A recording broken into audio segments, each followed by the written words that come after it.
और चलिए अब खबरें विस्तार से देखते हैं। सबसे पहले बड़ी खबर आपको दे, हिमाचल प्रदेश में सीएम सुक्खू के समोसे को लेकर सियासत तेज होती जा रही है। समोसा कांड को लेकर बीजेपी ने सीएम सुक्खू को घेरना शुरू कर दिया है। दरअसल आज शिमला में बीजेपी युवा मोर्चा ने समोसा मार्च निकाला। बीजेपी ने समोसा कांड को लेकर मुख्यमंत्री सुक्खू पर जमकर हमला बोला, तो वहीं पूर्व मुख्यमंत्री और नेता प्रतिपक्ष जयराम ठाकुर का कहना है कि हिमाचल की सरकार को दूसरे मसलों से कोई लेना देना नहीं है, सीएम को जनता के बजाय समोसों की ज्यादा चिंता है। तो ये तस्वीर आप देख रहे हैं, देखिए ये बीजेपी की तरफ से मार्च निकाला गया। मुख्यमंत्री सुक्खू की तस्वीर के सामने समोसे लेकर ये कार्यकर्ता बैठे हैं और नारेबाजी करते हुए नजर आ रहे हैं। लगातार हिमाचल प्रदेश में समोसा कांड को लेकर बीजेपी सीएम सुक्खू को घेरती हुई नजर आ रही है और अब इस समोसा विवाद पर सीएम सुक्खू ने भी बयान दिया है। कहा है कि समोसे पर राजनीति हो रही है, अब मुद्दों की राजनीति नहीं हो रही है, ये कहना है मुख्यमंत्री सुक्खू का।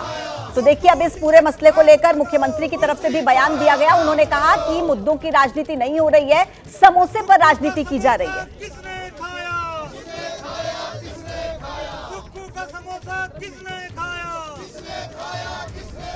महाराष्ट्र प्रदेश कांग्रेस कमेटी के ऑफिस में आया तो पवन खेड़ा जी ने मुझे समोसा का ऑफर किया।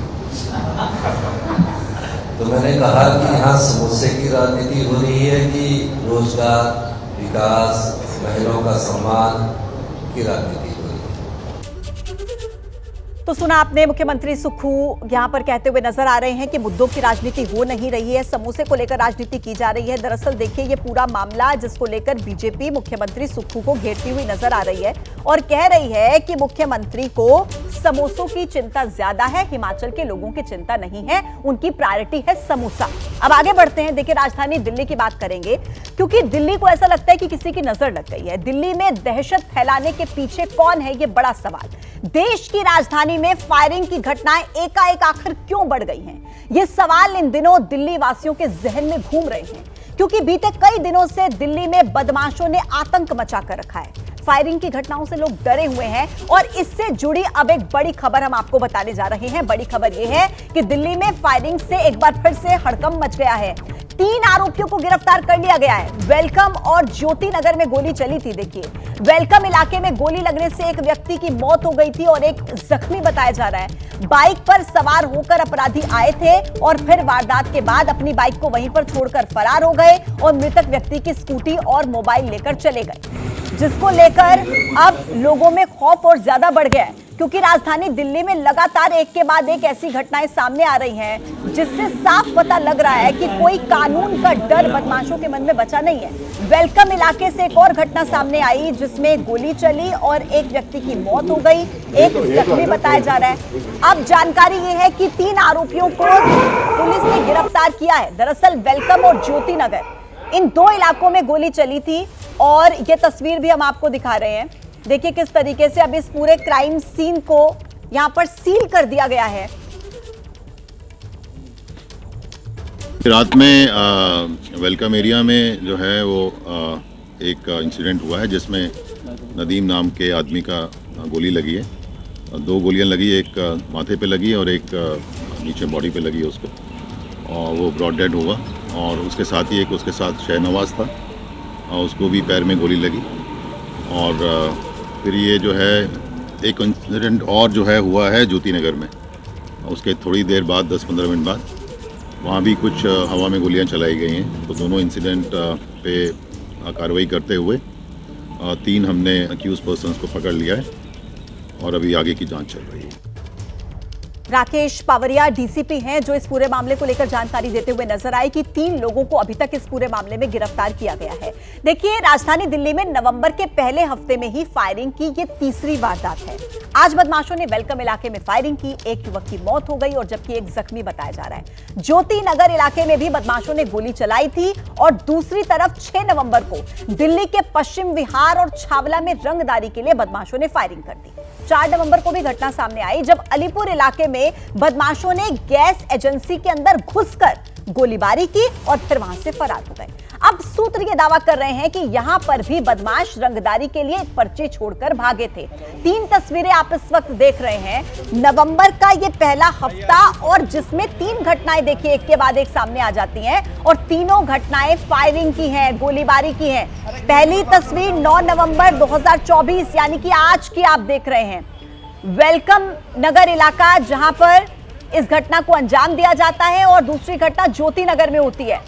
और देखिए पश्चिम बिहार की भी तस्वीर, 6 नवंबर 2024 की तस्वीर, जब फायरिंग की जाती है, और 4 नवंबर को भी इसी तरीके का मामला सामने आता है, जब अलीपुर में गैस एजेंसी में फायरिंग की घटना को अंजाम दिया जाता है। और अब इसी खबर पर ज्यादा जानकारी के साथ मेरे सहयोगी दिव्यांकर तिवारी दिल्ली से हमारे साथ कनेक्ट हैं। दिव्यांकर, नवंबर का पहला हफ्ता, एक के बाद एक इतनी वारदात सामने आना, ये अपने आप में लोगों के अंदर डर का माहौल पैदा करता है, लेकिन ग्राउंड पर सिचुएशन क्या है? तफ्तीश आगे कहां तक पहुंची है? आखिर क्यों बदमाश इस तरीके से खुलेआम घूम रहे हैं? क्यों कानून का डर नहीं है? जी बिल्कुल, देखिए लगातार जिस तरह से ये घटनाएं फायरिंग वाली सामने आ रही हैं, और ऐसे में बड़ा सवाल कानून व्यवस्था को लेकर उठता है। और हम फिलहाल जहां पर मौजूद हैं, ज्योति नगर का करदमपुरी ये इलाका है, जो जैसी जानकारी पुलिस की ओर से मिली है कि पहले उन्होंने वेलकम इलाके में फायरिंग की, कबीर नगर इलाके में, जहाँ पर नदीम की जान गई गोली लगने से, और उसका दोस्त जो है वो घायल हो गया। उसके बाद जो तीनों आरोपी हैं स्कूटी नदीम की लेते हैं और किस इलाके में पहुंचते हैं, हम जहां पर फिलहाल मौजूद है, तस्वीरें क्या है, यहां पर वो पहुंचते हैं और 6 से 7 बार यहां पर फायरिंग की जाती है। आप यहां पर देख पाएंगे सर्कल के निशान, एक सर्कल के निशान, 2, 3, 4 ऐसे तमाम जो 6 से 7 सर्कल के निशान है वो यहां पर आपको साफ तौर से नजर आएंगे। और जो 6 जो कारतूस हैं उनके खोखे वो बरामद हुए हैं, एक जिंदा कारतूस जो है वो भी बरामद हुआ है। और यहाँ पर जब आए थे, ये राहुल की मम्मी आपको मेरे सामने नजर आएंगी, यहाँ पर उन्होंने तकरीबन रात में 1 से 1:30 बजे के आसपास यहाँ पर पहुंचकर फायरिंग की। और उस समय क्या कुछ माहौल था, इनसे हम बात करेंगे। ये बताइए क्या कुछ उस समय तस्वीर थी, आप लोग घर के अंदर थी, डर गई? नहीं डरे गए थे, हम घर के अंदर रहते हैं, बाहर नहीं थी, बाहर ना निकली बिल्कुल। कुछ जो लोग यहाँ पर फायरिंग कर रहे थे वो लोग कुछ चिल्ला रहे थे, कुछ चिल्ला रहे, राहुल का नाम लेके चिल्ला रहे, राहुल ने दूध गया, राहुल दूध गया, राहुल ऐसे कर रहे। अच्छा। हाँ, अंदर सुन पा रहे। मोहल्ले में काफी ज्यादा दहशत हो गई?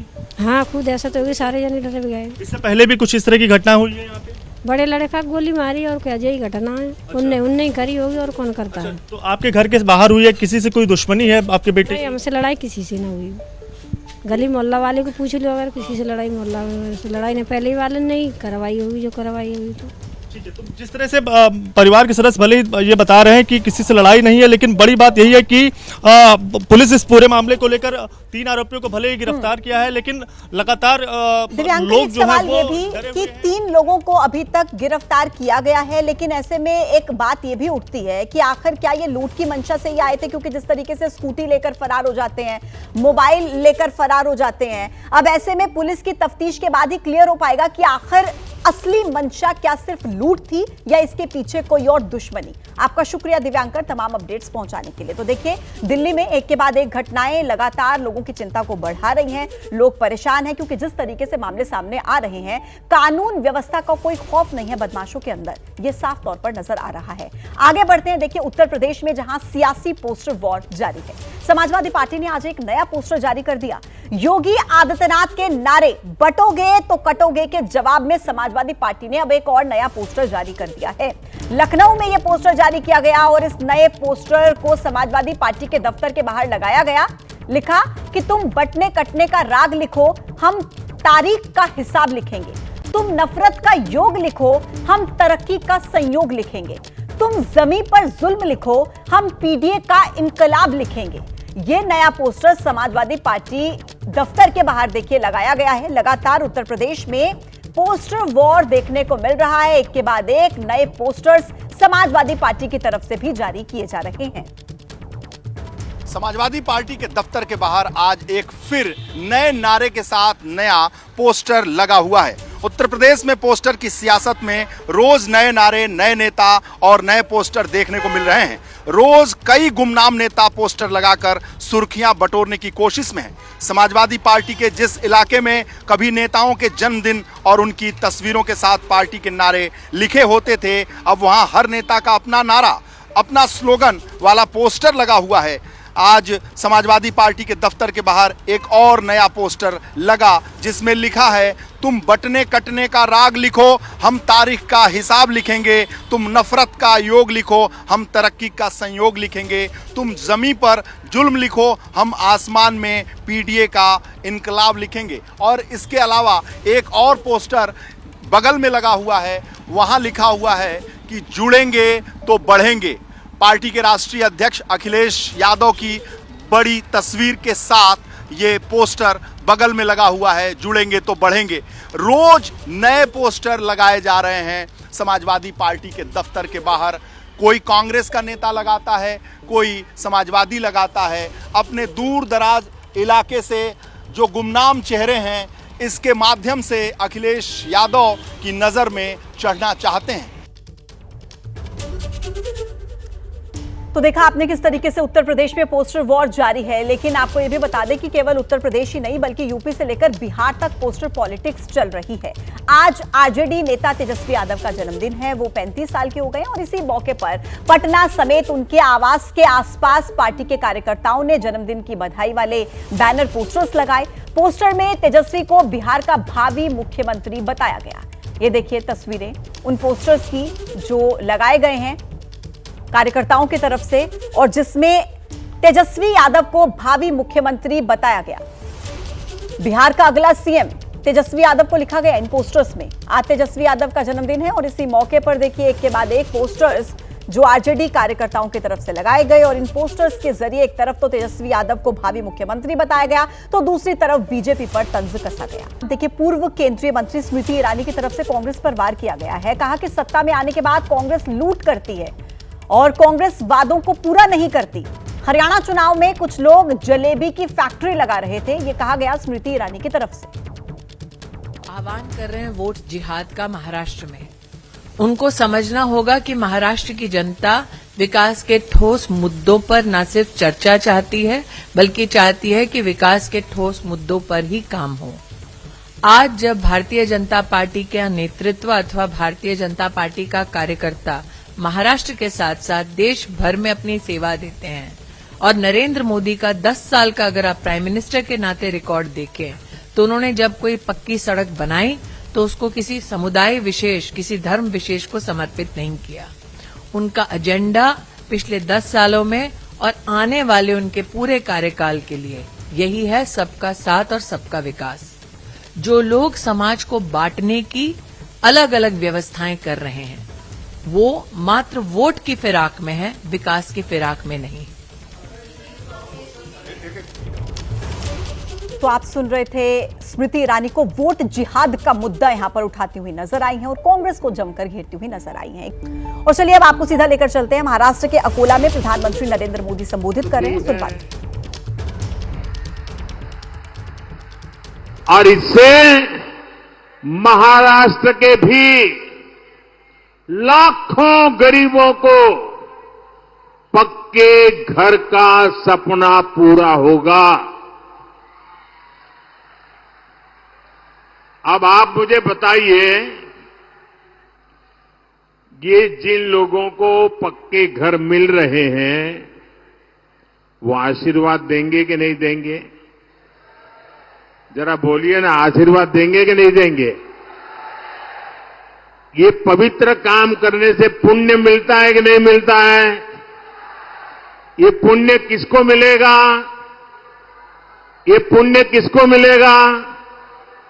अरे पूरी ताकत से बताओ भाई, पुण्य किसको मिलेगा? मोदी को नहीं, ये पुण्य आपको मिलेगा क्योंकि आपके एक वोट ने मोदी को गरीबों के लिए घर बनाने का मौका दिया है और इसलिए पुण्य के अधिकारी आप हैं। अच्छा, मेरा एक काम करोगे? अकोला के लोग जरा पूरी ताकत से बताओ, मेरा एक काम करोगे? शाबाश, बड़ा जोर है भाई।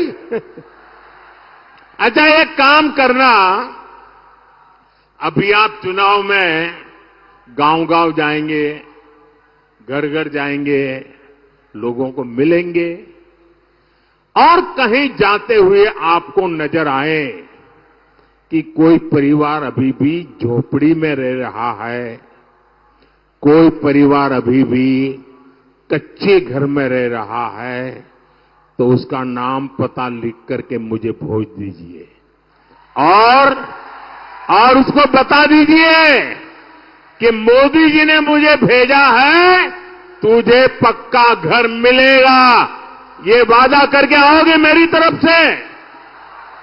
देखिए, मेरे लिए आप ही मोदी हैं, तो वादा कर दोगे? आप वादा करके आइए, मैं वादा पूरा कर दूंगा।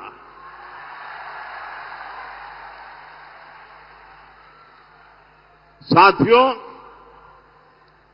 चुनाव के समय मैंने 70 वर्ष से अधिक उम्र के बुजुर्गों को मुफ्त इलाज की गारंटी देने का वादा किया था।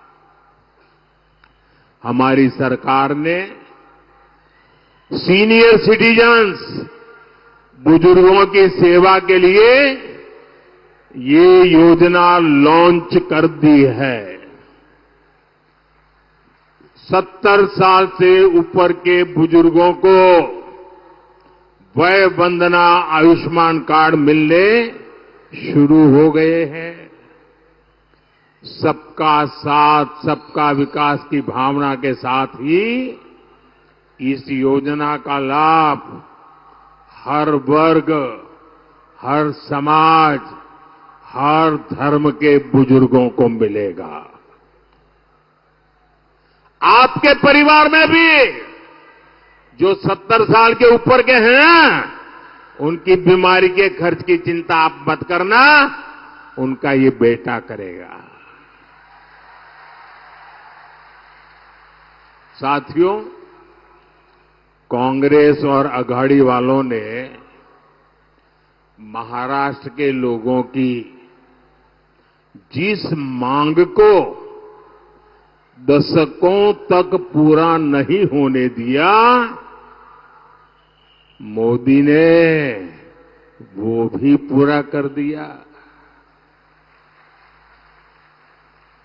बताऊं क्या बात की है हमने? बताऊं?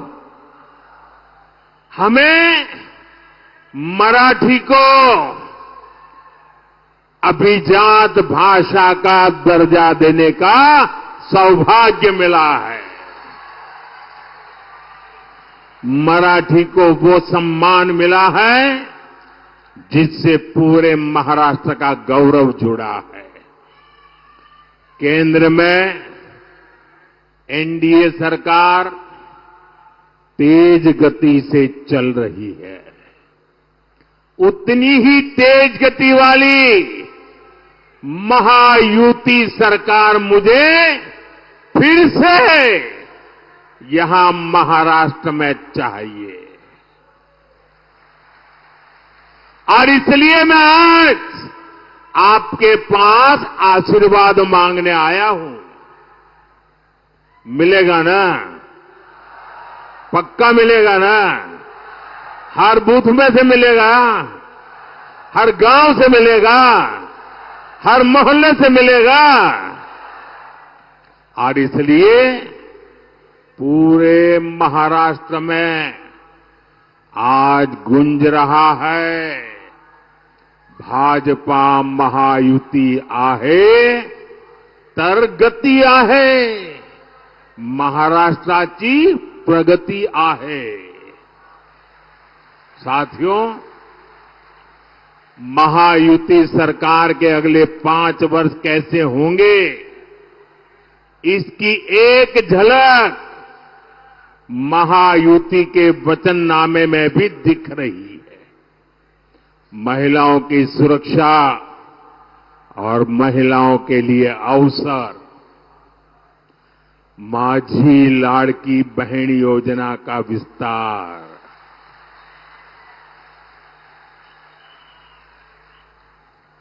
माझी लाड़की बहना इथे आली आहेत ना, युवाओं के लाखों रोजगार,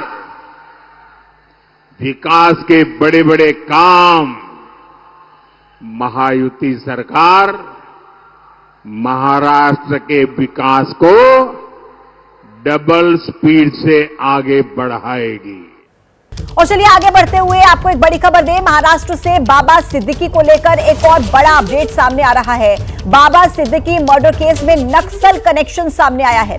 सूत्रों के मुताबिक हत्याकांड के 3 आरोपी झारखंड के एक नक्सली इलाके में फायरिंग की प्रैक्टिस करने के लिए गए थे और यहां पर तीनों आरोपियों ने AK-47 से प्रैक्टिस की थी। मुंबई पुलिस सूत्रों ने इस पूरे मामले में गिरफ्तार 3 आरोपी, जिनके नाम है गौरव, रूपेश, मोहोल और शुभम, पुणे से झारखंड फायरिंग की वो प्रैक्टिस करने के लिए गए थे। ये जानकारी सामने आई है। पूछताछ के दौरान गौरव ने बताया कि झारखंड के नक्सल प्रभावित इलाके में उन्हें AK-47 दी गई थी, जहां पर उन्होंने फायरिंग की तैयारी की। हत्याकांड का एक आरोपी शुभम लोनकर अभी भी फरार चल रहा है। तो देखिए, बाबा सिद्दीकी हत्याकांड में अब नक्सली कनेक्शन के सामने आने की खबर सामने आ रही है। बाबा सिद्दीकी मर्डर केस में ये बड़ा कनेक्शन सामने आया है, बड़ा खुलासा हुआ है। ऐसा कहा जा रहा है कि ये जो तीनों ही आरोपी हैं जिनके नाम सामने आ रहे हैं, ये झारखंड के नक्सल प्रभावित इलाके में ट्रेनिंग ले रहे थे। AK-47 उनको वहीं पर दी गई थी और वहीं पर उन्होंने फायरिंग की पूरी तैयारी की थी। हत्याकांड का एक आरोपी शुभम, जो अभी भी इस पूरे मामले में फरार चल रहा है, लेकिन गौरव, रूपेश, मोहोल ये झारखंड फायरिंग की प्रैक्टिस करने के लिए वहां पर गए हुए थे। ये जानकारी सामने आ रही है। अब ऐसे में देखिए, नक्सल कनेक्शन हो सकता है। सूत्रों के हवाले से ये बड़ा अपडेट सामने आ रहा है। अब आगे बढ़ते हुए इसी से जुड़ी एक और बड़ी खबर आप तक पहुंचाएं। बाबा सिद्दीकी मर्डर केस और सलमान खान के घर फायरिंग मामले में गिरफ्तार लॉरेंस गैंग के गुर्गों से जुड़ी हुई है। सूत्र ये बता रहे हैं कि मुंबई की आर्थर रोड जेल अथॉरिटी ने लॉरेंस बिश्नोई गैंग के आरोपियों को दूसरी जेल में शिफ्ट करने के लिए कोर्ट को अर्जी दी है। आर्थर रोड जेल अथॉरिटी ने गैंग वॉर का खतरा जताया है। आर्थर रोड जेल अथॉरिटी ने अपनी अर्जी में बाबा सिद्दीकी हत्याकांड में शामिल और सलमान खान के घर पर फायरिंग करने वाले लॉरेंस बिश्नोई गैंग के कुछ सदस्यों को दूसरी जेल में ट्रांसफर करने की मांग की है।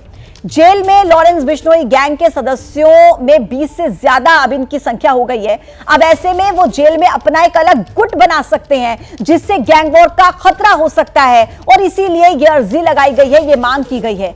सूत्रों के मुताबिक इस समय बाबा सिद्दीकी हत्याकांड में 15 और सलमान खान फायरिंग के केस में 5 आरोपी न्यायिक हिरासत में हैं। और चलिए अब आगे बढ़ेंगे। एक और बड़ी खबर, पूर्व केंद्रीय मंत्री स्मृति ईरानी की तरफ से बड़ा बयान दिया गया। कहा कि कुछ लोग धर्म और जाति के नाम पर वोट जिहाद कर रहे हैं। कुछ लोग समाज को बांटने की कोशिश कर रहे हैं। वो वोट की फिराक में है, काम की फिराक में नहीं है, ऐसा कहना है स्मृति ईरानी का। मोदी सरकार का एजेंडा है सबका साथ, सबका विकास, लेकिन कुछ लोग ऐसे हैं जो समाज को बांटने की कोशिश कर रहे हैं। स्मृति ईरानी ने यह कहा और कहा कि वो वोट की फिराक में है, काम की फिराक में नहीं है। वोट जिहाद का मुद्दा स्मृति ईरानी उठाते हुए नजर आई। मैं इतना ही कहती हूं कि जो आह्वान कर रहे हैं वोट जिहाद का महाराष्ट्र में, उनको समझना होगा कि महाराष्ट्र की जनता विकास के ठोस मुद्दों पर न सिर्फ चर्चा चाहती है, बल्कि चाहती है कि विकास के ठोस मुद्दों पर ही काम हो। और नरेंद्र मोदी का 10 साल का अगर आप प्राइम मिनिस्टर के नाते रिकॉर्ड देखें, तो उन्होंने जब कोई पक्की सड़क बनाई तो उसको किसी समुदाय विशेष, किसी धर्म विशेष को समर्पित नहीं किया। उनका एजेंडा यही है, सबका साथ और सबका विकास। जो लोग समाज को बांटने की अलग अलग व्यवस्थाएं कर रहे हैं, वो मात्र वोट की फिराक में है, विकास की फिराक में नहीं। और चलिए अब आगे बढ़ते हैं। देखिए, आज झारखंड के दौरे पर है राहुल गांधी और रांची में राहुल और मुख्यमंत्री सोरेन की मुलाकात हुई है। रांची एयरपोर्ट पर ही दोनों नेताओं की मुलाकात हुई है। ये बड़ी खबर आप तक पहुंचा रहे हैं। देखिए, झारखंड में चुनाव प्रचार का आज राहुल गांधी का दूसरा दिन और रांची में राहुल और मुख्यमंत्री हेमंत सोरेन की मुलाकात हुई है और ये जो मुलाकात है ये रांची एयरपोर्ट पर हुई है। तस्वीर आपके सामने है, आप देख सकते हैं। झारखंड में चुनाव की तारीख बहुत नजदीक है और उससे पहले दोनों नेताओं की ये मुलाकात, और देखिए हेमंत सोरेन की तरफ से एक्स पर भी पोस्ट किया गया है इन तस्वीरों को। रांची एयरपोर्ट पर बताया जा रहा है कि दोनों नेताओं के बीच ये मुलाकात हुई है।